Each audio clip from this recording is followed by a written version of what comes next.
କିଛି ଶାଶୁ ଶ୍ୱଶୁର ପ୍ରଥମେ ନିଜ ଦୁଇ ପୁଅଙ୍କ ଭିତରେ ଭେଦଭାବ କରନ୍ତି, ଆଉ ତାପରେ ସେଇ ଭେଦଭାବ ଦୁଇ ବୋହୂ ଭିତରେ ହୁଏ।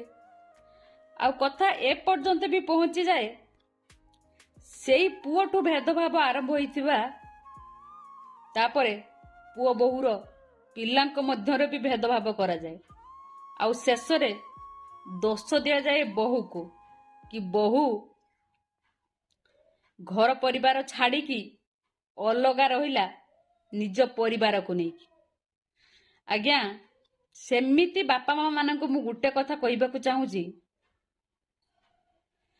ଗୋଟେ ପୁଅ ନା ଯେଉଁ ବାପା ମା ତାକୁ ଜନ୍ମ ଦେଇଛନ୍ତି ସେ କେବେ ବି ନିଜ ବାପା ମାଙ୍କୁ ଛାଡ଼ିକି ଯିବା କଥା ପ୍ରଥମେ ଚିନ୍ତା କରେନି। ଆପଣ ତାକୁ ସେଇ ଜାଗାରେ ଆଣିକି ଛିଡ଼ା କରିଦେଲେ ଯାହାକି ସେ ନିଜେ ବାଧ୍ୟ ହେଲା ନିଜ ସ୍ତ୍ରୀ ନିଜ ପିଲାମାନଙ୍କୁ ନେଇକି ଘରଠୁ ଦୂରେଇ ରହିବା ପାଇଁ।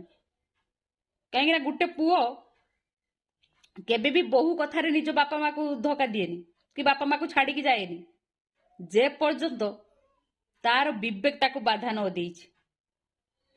ତେଣୁ ସବୁ କଥାରେ ବୋହୂକୁ ଦୋଷ ଦେବା ପୂର୍ବରୁ ନା ପ୍ରଥମେ ନିଜ ଉପରକୁ ଆଙ୍ଗୁଠି ଉଠେଇକି ତ ଦେଖନ୍ତୁ, ତାପରେ ଜାଣିଯିବେ ପ୍ରକୃତରେ ଭୁଲ କିଏ ଥିଲା।